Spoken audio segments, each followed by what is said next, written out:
या घडीची महत्त्वाची बातमी समोर येते। सरकारनं ॲम्ब्युलन्स घोटाळ्याचा आरोप फेटाळलेला आहे। रुग्णवाहिका पुरवठादार नियमानुसार नेमल्याचा दावा करण्यात येतोय।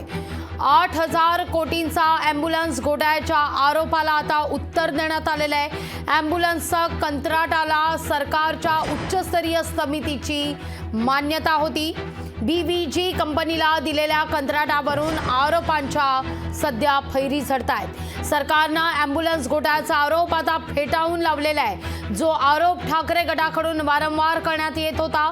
रुग्णवाहिका पुरवठादार नियमानुसार नेमल्याचा दावा आता सरकारकडून करण्यात आलेला आहे। 8,000 कोटींच्या ॲम्ब्युलन्स घोटाळ्याच्या आरोपाला आता उत्तर देण्यात आलेलं आहे। ॲम्ब्युलन्सचं कंत्राटदाराला सरकारच्या उच्चस्तरीय समितीची मान्यता होती असं देखील सांगण्यात येत आहे। खासदार संजय राऊत यांनी देखील हा मुद्दा वारंवार उपस्थित केलेला होता।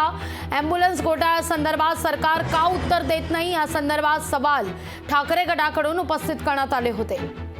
अधिक माहिती घेऊया आपल्या प्रतिनिधी ज्योत्स्ना गंगणे यांच्याकडून। ज्योत्स्ना, जो मुद्दा वारंवार विरोधकांकडून किंबहुना ठाकरे गटाकडून उपस्थित करण्यात येत होता, ॲम्ब्युलन्स घोटाळा, त्याला आता सरकारकडून उत्तर देण्यात आलेलं आहे। सरकारनं हा ॲम्ब्युलन्स घोटाळा फेटाळलेला आहे। लागली अगदी बरोबर आहे। याची सुरुवात जी आहे ती काँग्रेसचे विरोधी पक्ष नेते विजय वडेट्टीवार यांनी हा जो आहे तो आरोप राज्य सरकारवरती केला होता आणि त्यानंतर एकूणच महाविकास आघाडीतल्या अनेक नेत्यांनी जे आहे ते राज्य सरकारवरती ॲम्ब्युलन्स प्रकरणातली 8,000 कोटी रुपयांचा घोटाळा झाला असल्याचा राज्य सरकारवरती आणि खास करून आरोग्य विभागावरती जे आहे ते आरोप केला होता।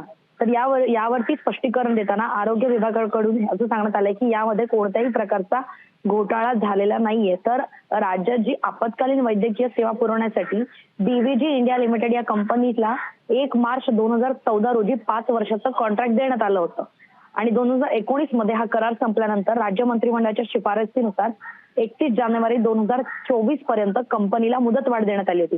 यावरून लागवी हे दिसतंय की ज्यावेळेस युतीचं सरकार होतं, म्हणजे भाजप आणि शिवसेनेचं सरकार होतं 2014 ते 2018 पर्यंत, त्यावेळेस सुद्धा जे आहे त्यावेळेस हा करार झाला होता आणि तोच करार जो आहे तो महाविकास आघाडीच्या काळामध्ये पुढे नेण्यात आला आणि आता फिरून तेच आमदार, तेच खासदार ज्यांची सत्ता होती तेच आता एकमेकांवरती आरोप करताना दिसून येत आहे। मात्र याच्यामध्ये घोटाळा झाला असल्याचं हे मागचं सरकार सुद्धा म्हणते आणि आताचं सरकार सुद्धा म्हणतंय।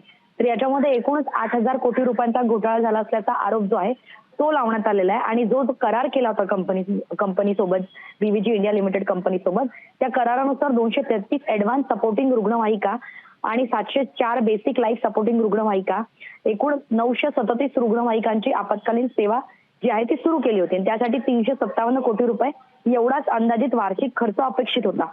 मात्र जे नवीन टेंडर काढलं त्याच्यामध्ये 1,756 नवीन रुग्णवाहिका खरेदी करून त्यासाठी 759 रुपयांचा एवढा वार्षिक अंदाज, म्हणजे जो अंदाज खर्च जो सांगण्यात आलेला होता ते होता। मात्र जेव्हा आपण याचा खर्च ऑन पेपर बघतोय तेव्हा तो हजारो कोटींच्या रुपयामध्ये जातोय।